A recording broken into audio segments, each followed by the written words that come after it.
Hello students, આજનો આપણો topic છે લેઝર ઇવેપોરેશન મેથડ, એટલે કે લેઝર બાષ્પીભવન પદ્ધતિ. હવે એનું નામ આપણે કહી શકીએ pulsed laser deposition is a physical vapour deposition technique. એટલે કે અહીંયા પલ્સ્ડ લેઝર ડિપોઝિશન. શું કામ એનું નામ પલ્સ્ડ લેઝર ડિપોઝિશન છે? તો કે આ પદ્ધતિમાં હાઈ પાવર પલ્સ્ડ લેઝર બીમને વેક્યુમ ચેમ્બર ઉપર ફોકસ્ડ ઇન્સિડન્ટ કરવામાં આવે છે કે જ્યાં ટાર્ગેટ મટીરિયલ્સ હોય છે એના ઉપર. હાઈ પલ્સવાળું જે લેઝર બીમ હોય એને જ્યારે ટાર્ગેટ મટીરિયલ ઉપર ઇન્સિડન્ટ અથવા તો આપાત કરાવવામાં આવે છે ત્યારે મટીરિયલ જે છે this material is vaporised from the target. એટલે કે એમાંથી ટાર્ગેટમાંથી જે ડિઝાયરેબલ પાર્ટિકલ્સ, જે મટીરિયલ આપણે જોઈએ છે એના પાર્ટિકલ્સ છે એનું શું થઈ જશે? બાષ્પીભવન, એની વરાળ બની જશે, વેપોરાઇઝ ફોર્મ બની જશે. બરાબર? અને એ ડિપોઝિટ થશે થિન ફિલ્મ ઓન સબસ્ટ્રેટ. એટલે કે સબસ્ટ્રેટ ઉપર જ્યારે આ વેપોરાઇઝ ફોર્મ છે એની અલગ અલગ પ્રોસેસ થશે. બરાબર? એટલે કે લેઝર એબ્લેશન મેથડ થશે, એ આપણે આગળ જોઈશું. અને પછી એ સબસ્ટ્રેટ ઉપર એનું ડિપોઝિશન થશે. બરાબર? એટલે this process can અકર in ultra high vacuum. પહેલાં તો જ્યારે હાઈ પાવર એવું લેઝર બીમ હોય છે અને અલ્ટ્રા હાઈ વેક્યુમ એવી ચેમ્બર હોય છે કે જેનામાં ટાર્ગેટ મટીરિયલ રાખેલું હોય છે અને લેઝર બીમને ઇન્સિડન્ટ કરાવવામાં આવે છે. બરાબર? અને while the basic setup is simple relative to many other deposition techniques. આનું બેઝિક સેટઅપ કેવું હશે આપણે આગળ ફિગરમાં જોઈશું કે એક લેઝર હશે ઇન્સિડન્ટ, ટાર્ગેટ મટીરિયલ હશે અને એને લઈ જતા કેરિયર ગેસીસ અને આવશે એક કુલન્ટ કે જ્યાં આગળ આ જે વેપોરાઇઝ ફોર્મ છે એ ઠંડુ પડશે અને એમાંથી અલગ અલગ પાર્ટિકલ્સ છે, નેનો મટીરિયલના પાર્ટિકલ્સ એ છૂટા પડશે. રાઈટ? અહીંયા કહ્યું છે when the laser pulse is absorbed by the target. હવે લેઝર પલ્સ જે છે એ જ્યારે ટાર્ગેટ ઉપર ઇન્સિડન્ટ થશે અને એના દ્વારા એબ્સોર્બ થશે ત્યારે જે એની એનર્જી છે એ પહેલાં કન્વર્ટ થશે. Energy is first converted to electronic excitation. એટલે કે એનું એક્સાઇટેશન થશે ગ્રાઉન્ડ સ્ટેટમાંથી કન્ડક્શન, એટલે કે વેલેન્સમાંથી કન્ડક્શનમાં. બરાબર? And then into thermal, chemical and mechanical energy. Result શું થશે? એનું ઇવાપોરેશન, એબ્લેશન થશે અને પ્લાઝમાનું ફોર્મેશન બી થઈ શકે છે. એટલે આ આખી પ્રોસેસના કારણે ક્લસ્ટર્સ, મોલેક્યુલ્સ, એટમ્સ જે આપણને મળશે on the substrate. Right?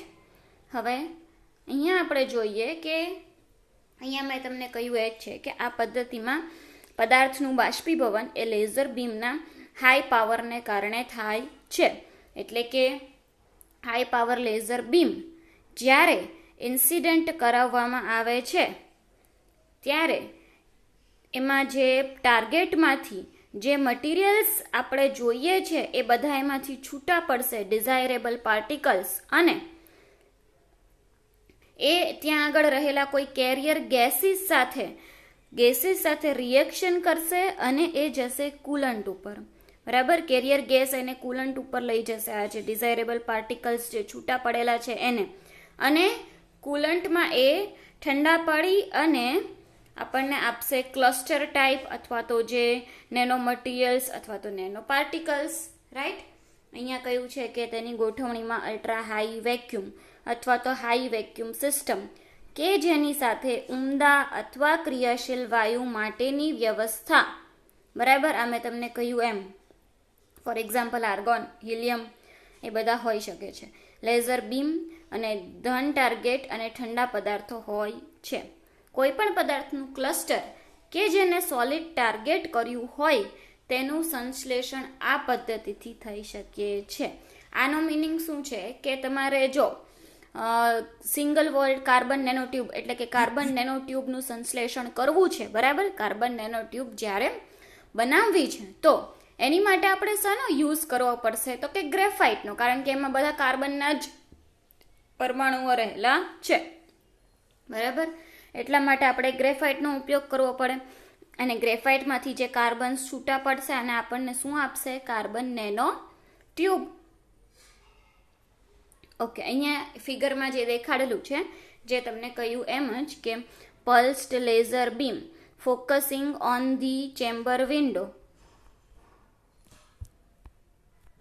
Pulse laser beam focuses on the chamber window vacuum chamber, એટલે કે અહીંયાથી લેઝર બીમને જ્યારે ઇન્સિડન્ટ કરાવવામાં આવે છે, આ વેક્યુમ ચેમ્બર છે, અહીંયા આગળ ટાર્ગેટ મટીરિયલ્સ છે.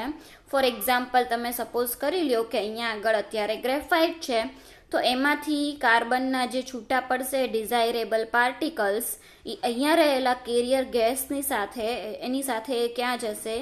અહીંયા આગળ કુલન્ટ હશે હજી એક, એ આપણે લેઝર એબ્લેશનમાં આગળ જોઈશું.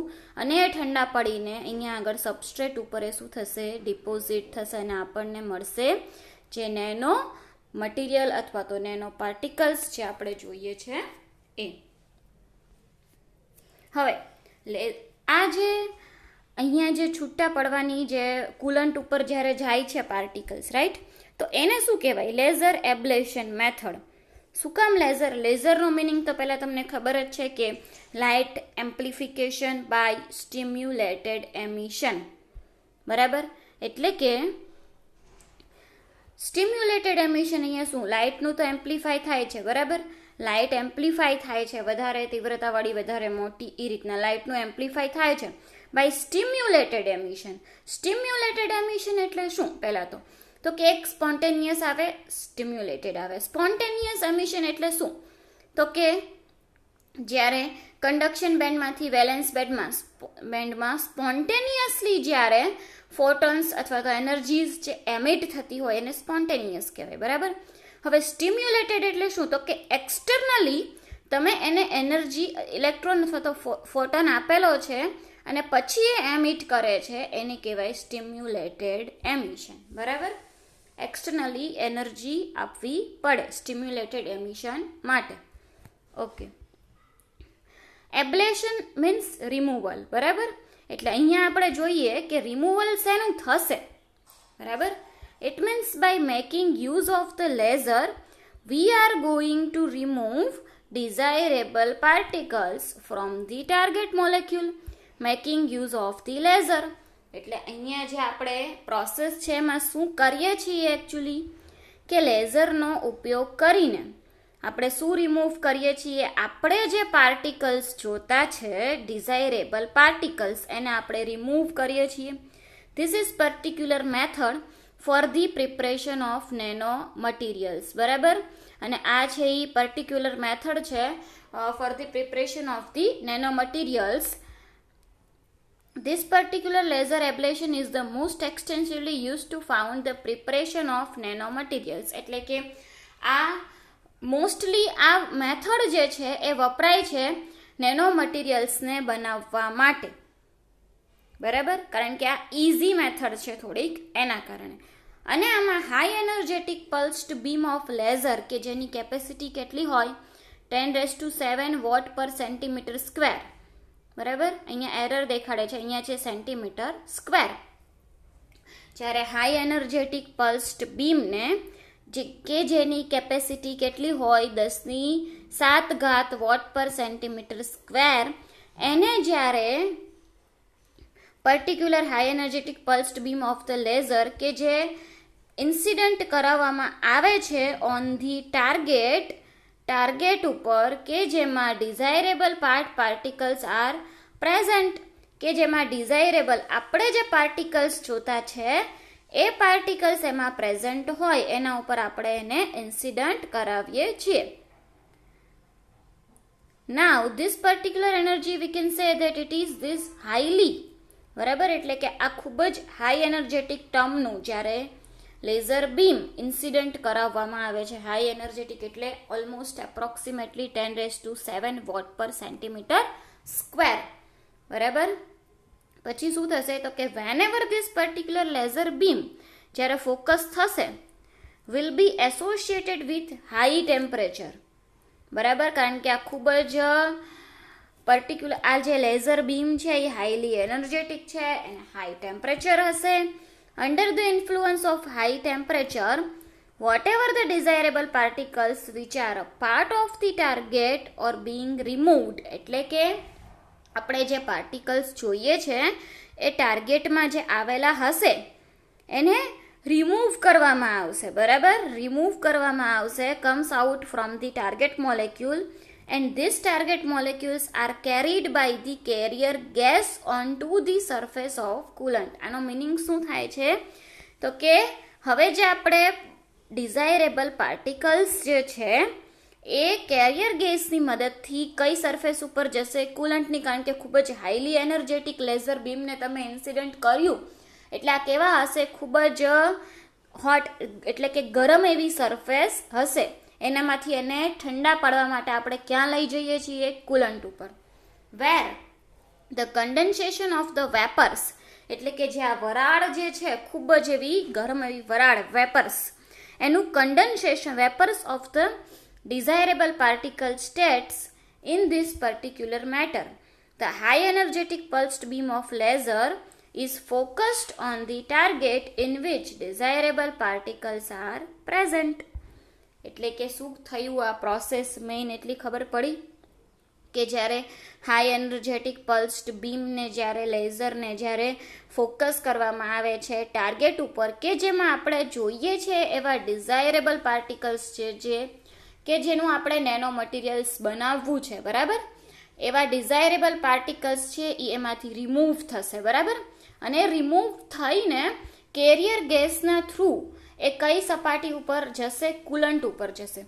અને કુલન્ટ ઉપર એ ઠંડા પડી અને પછી જશે સબસ્ટ્રેટ ઉપર કે જ્યાં આપણને મળશે ક્લસ્ટર ઓફ ધી એટમ્સ અને એને કહેવાશે nano particles. Now under the influence of this highly energetic term also being offered the laser, whatever the decide the particles which are part of the target vaporize and end up with the help of the carrier gases. બરાબર, એટલે કે આ શું કહે છે કે under the influence of highly energetic term કે જે છે લેઝર. હવે વોટેવર ગમે તે આપણે જે ડિસાઇડેડ પાર્ટિકલ્સ આપણે જે જોઈએ છે કે જે પાર્ટ છે ટાર્ગેટનો, રાઈટ, ટાર્ગેટ મટીરિયલ્સમાં એ ઇન્ક્લુડેડ છે, એ શું થશે?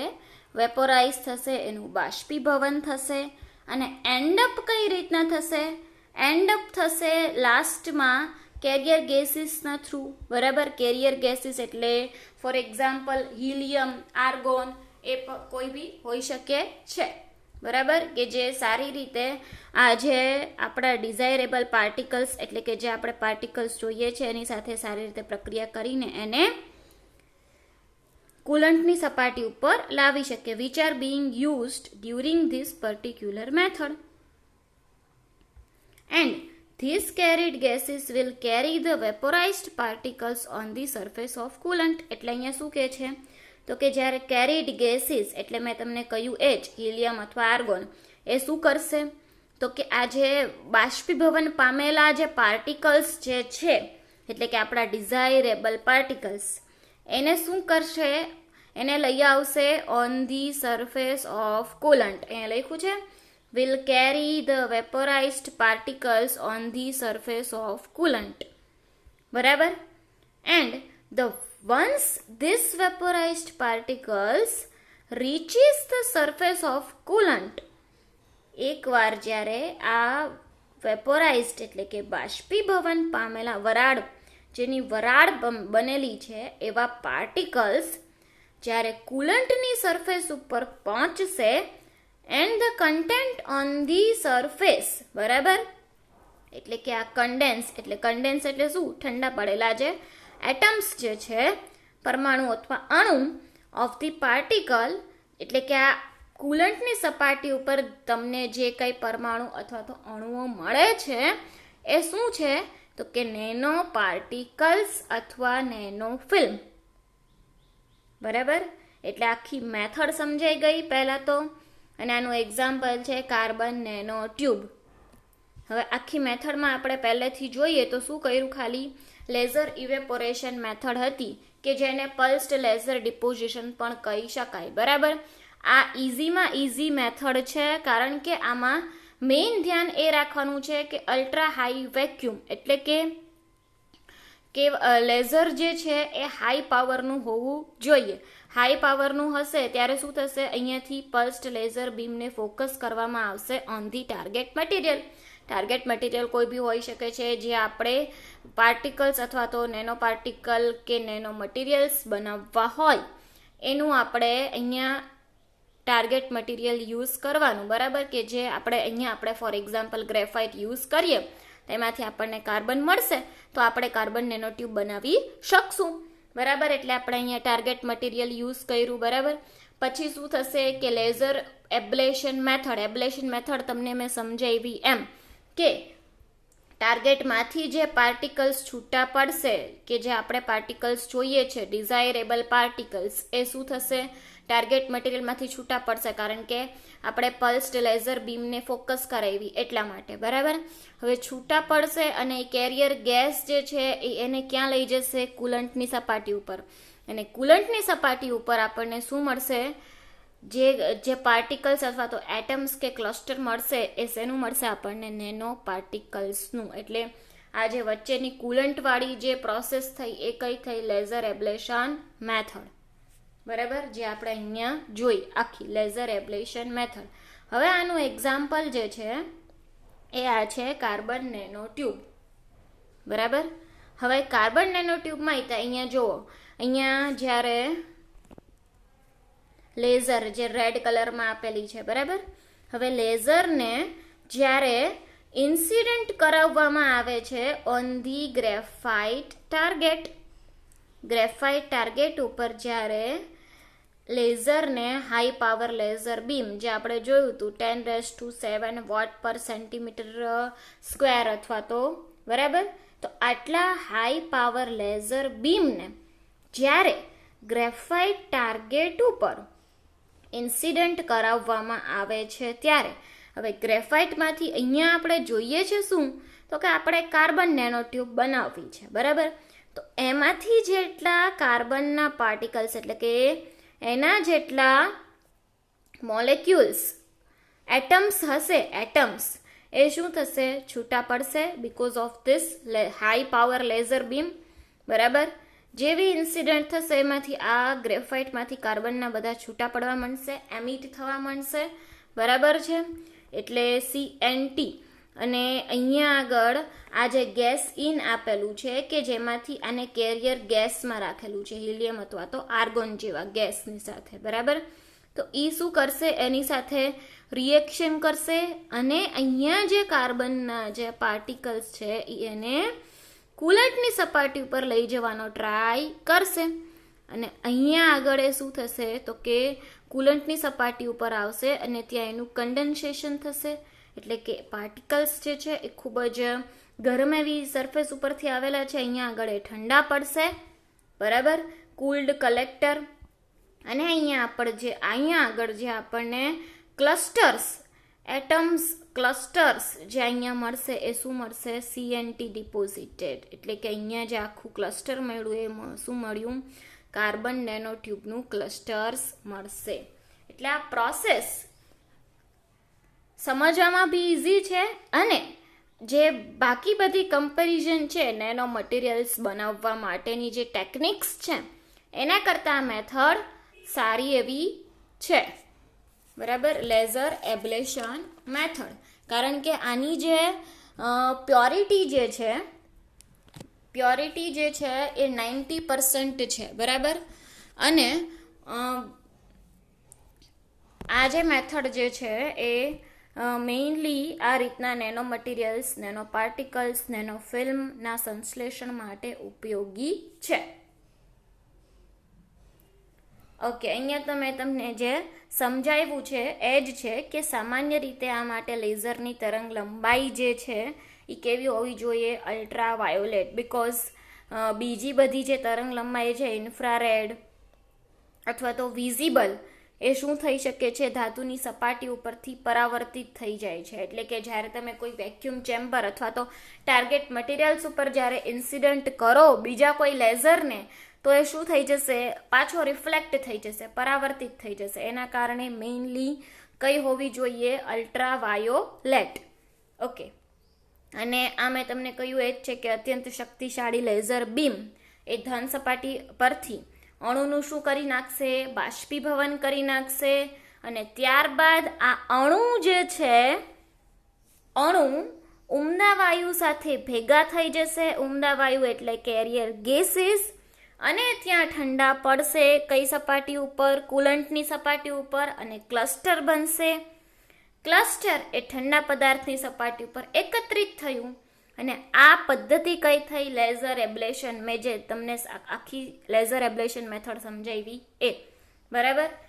વાયુનું દબાણ એ કણોના કદ અને વહેંચણી માટે ખૂબ જ અગત્યનું, એટલે કે એનું પ્રેશર બી ઇમ્પોર્ટન્ટ છે જ્યારે આ પ્રોસેસ કરવામાં આવે છે. પ્રેશર, ટેમ્પરેચર, કેટલા બીમનું લેઝર વાપરવું, કેટલા પલ્સનું લેઝર વાપરવું, આ બધી જ વસ્તુઓ ઇમ્પોર્ટન્ટ છે. ઓકે, એક સાથે પદાર્થનું બાષ્પીભવન અને એ બાષ્પીભવન પદાર્થનું ઉમદા વાયુ સાથે ભેગા થવું.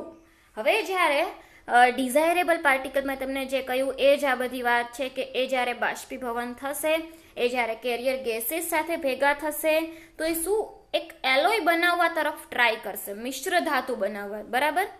એટલે આ પદ્ધતિને કારણે ઘણી નવી અવસ્થા ધરાવતા પદાર્થો મેળવી શકાયા કે જે આપણે સામાન્ય પદ્ધતિ છે એનાથી બનાવી શકતા નથી. For example, single વોલ્ડ nano tube આ પદ્ધતિથી સારી માત્રામાં મેળવી શકાય છે. એટલે કાર્બન નેનો ટ્યુબની જે સિંગલ વોલ્ડ નેનો ટ્યુબ આવે છે તે, એટલે કે અહીંયા એની વેવલેન્થ પણ ખૂબ જ ઇમ્પોર્ટન્ટ છે. અલગ અલગ લેઝરની અલગ અલગ વેવલેન્થ જે આવેલી હોય છે એ પણ આમાં ખૂબ જ ઇમ્પોર્ટન્ટ છે. ઓકે.